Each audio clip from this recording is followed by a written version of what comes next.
Olá pessoal, tudo bem? Professor Marco do Projeto Secol Alagoas, como é que vocês estão? Espero que estejam todos bem, né pessoal? Estamos vivos, graças a Deus. Sejam muito bem-vindos ao curso de Gestão para Auxiliar na Produção Industrial. Essa é a videoaula de número 21. Nós estamos na folha 55 da apostila, lembrando que a apostila tem 60 folhas e essa aula terá uma duração apenas de 15 minutos. Então faltam 5 folhas, né pessoal, para acabar o curso. Passa muito rápido, né? Então acredito que a gente vai matar o curso. Então vamos falar aqui dos tipos de norma. O professor estava falando na videoaula de número 20, né? E não deu para complementar, vamos falar aqui um pouquinho na videoaula número 21. Então nós temos as normas de base, que é de âmbito geral, nós temos as normas de terminologia, eu estava falando do processo de soldagem, onde você tem lá a terminologia pelo código ASME 5, referente a termos geralmente acompanhado de definições, onde se usa muito isso em processo de soldagem, tá? As indústrias usam muito isso. Norma de ensaio, referente a método de ensaio, por vezes acompanhado de menções completamente a ela, referente a tais como amostragem de método estatístico.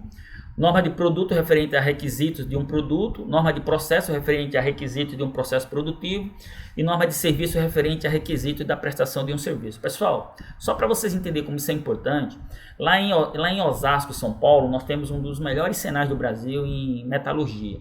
É um cenário onde tem um curso maravilhoso de soldagem. Eu estudei nesse cenário, fiz curso de tecnologia de soldagem lá.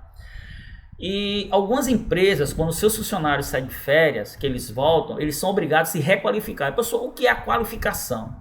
A qualificação é quando o profissional ele vai até um outro profissional habilitado e lá ele tem que provar que ele tem habilidade de fazer. Na indústria petroquímica, para você soldar para a Petrobras, você tem que passar por uma prova, tá? Uma prova teórica.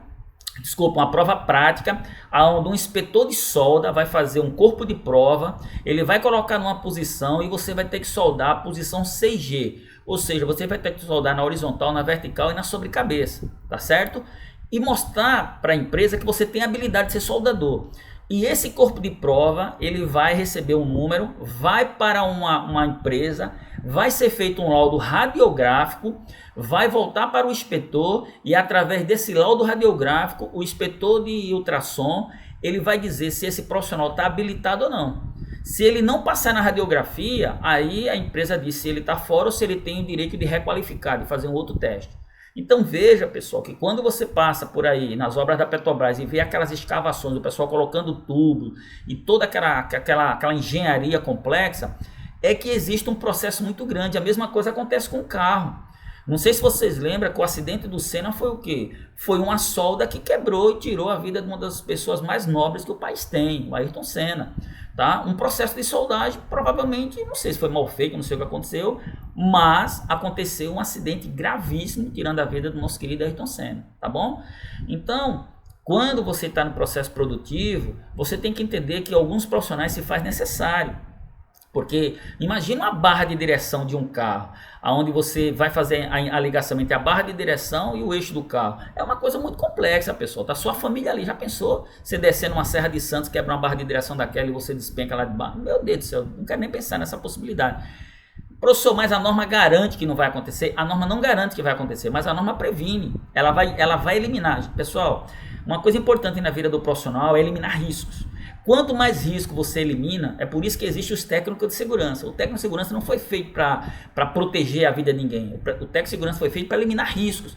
Então, por isso que existem os procedimentos escritos pelo técnico de segurança, tá? Você faz as normas de segurança para exatamente eliminar o risco o mínimo possível, o máximo possível, para que você possa fazer uma atividade com segurança, tá bom? E as normas técnicas existem para isso.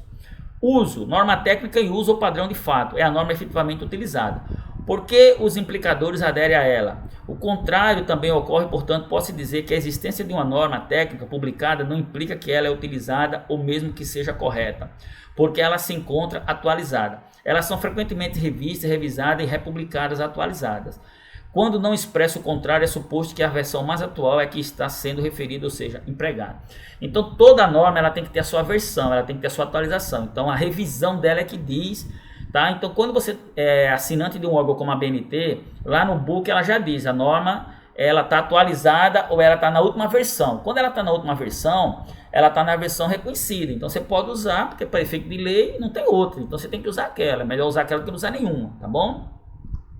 Agora, cuidado, não tá pegando norma na internet, que tá na versão 4 e a norma já tá na versão 10. É que nem, por exemplo, o PMBOK, que é o livro dos engenheiros, né? O pessoal da área de gerenciamento, desculpe, engenheiros não, desculpe. É o livro do pessoal da área de gerenciamento de projetos. Vai na internet baixar PMBOK, tá com o PMBOK, professor Marco mesmo, tá com o PMBOK 4, ele já tá na versão 9, né? Então o cara fica ali totalmente desatualizado. É bom quando você assina realmente, você tem o direito de usufruir do produto, eles automaticamente vão revisando. Isso é que nem software, quando entra o novo você já recebe o novo, tá bom?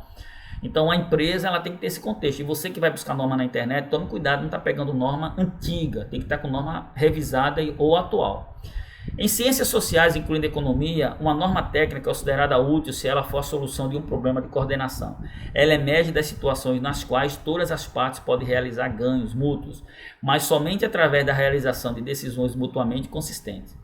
Então, norma técnica não é lei, tá, pessoal? É que nem, por exemplo, qual é a diferença entre um coach e um psicólogo? O psicólogo ele é baseado numa ciência, o coach é baseado numa técnica, então ele não tem reconhecimento de ciência. Então a norma técnica ela é apenas um guia, por isso que ela não se torna uma lei, tá certo?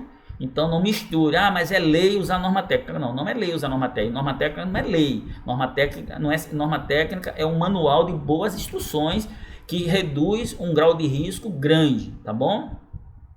Exemplo, parte dos ganhos mútuos, problemas, soluções, empresa da indústria mecânica, suprimentos, intercâmbio, ganhos de estoque, etc. Bom, compatibilidade da seção e passo do parafuso, normas técnicas sobre a seção e passo do parafuso. Então, vou dar um exemplo, passo do parafuso, quando você tem lá, por exemplo, a rosca, né, do parafuso, Wentworth, é métrica, né? Então, pô, você é uma rosca Wentworth, o que é isso, rosca Wentworth? Qual é o passo que tem, qual é o filete da rosca, quando ela é Wentworth, quando ela é métrica? Isso você vai na norma, você vai encontrar, tá bom? Indústria farmacêutica, a comunidade médica possibilita prescrições médicas, troca de fornecedor, etc. Uniformidade da droga, norma técnica da droga. Por serem também soluções desse tipo de problema, os padrões de referência, tais como quilo, grama, padrão, são também referidos como norma técnica. De fato, se o padrão não fosse referido num documento de especificação técnica, não haveria como formalizar para as partes interessadas os procedimentos de uniformização. Então nós temos aqui, exemplo, existem inúmeros exemplos de padrões em uso, cobrindo todas as áreas, desde a estabilidade térmica de fluidos hidráulicos até o tamanho de CDs e DVDs. É o que nós chamamos de padrão standard. O que é um padrão standard? É quando o mundo todo tem que usar aquilo. Então, por exemplo, o tamanho do CD e do DVD é standard.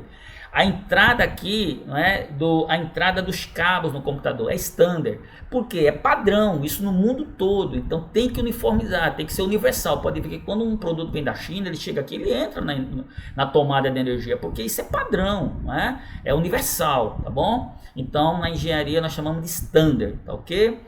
Termos utilizados como sinônimo de norma técnica, norma voluntária em oposição à norma jurídica, norma de obrigação.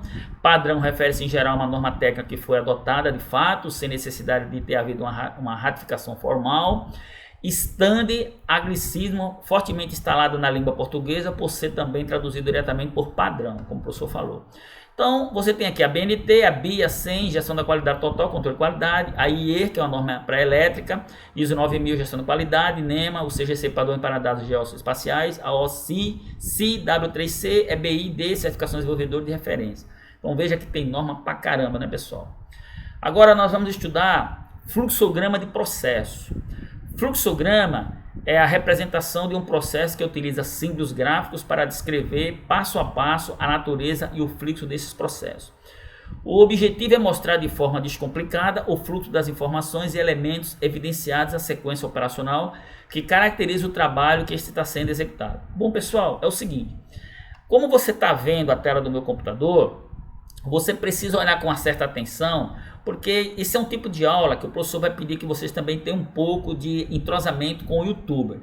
É muito importante, vai lá no Google, digita fluxograma de processo. Aqui mesmo eu estou mostrando que a tela do computador está sendo gravada. Dá um zoom aí e dá uma olhada nos fluxogramas, tá? Porque não dá muito para falar, porque eles são caixinhas Por isso que o nome é fluxograma. Então nós temos aqui, ó, figuras básicas do fluxograma: início e fim, decisão, processo predefinido, operação manual, conector, documento, informação, preparação, entrada. Na faculdade nós fazemos provas sobre isso, tá? O professor coloca o fluxograma seu nome e pede para a gente identificar, escrever o nome do fluxograma. Então a gente já tem isso na cabeça, e é muito importante que o aluno entenda isso, para que o aluno possa desenvolver essa habilidade de entender fluxograma, porque lá na fábrica a norma, não é? O procedimento de execução feito pelo inspetor ou pelo engenheiro não vai escrito, ele vai em forma de fluxograma, tá bom?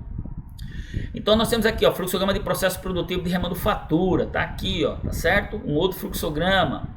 Então é muito importante que vocês também tenham esse entendimento, essa interação com o YouTuber, essa interação com o Google. É por isso que hoje, tá, o metaverso está vindo aí com muita força, o ensino híbrido. Professor, isso aqui é um ensino híbrido? Sim, é um ensino híbrido, tá? O professor está aqui, você está vendo o professor, não é uma máquina que está falando, ó, professor aqui, oi gente, eu sou o Marco Antônio, tá?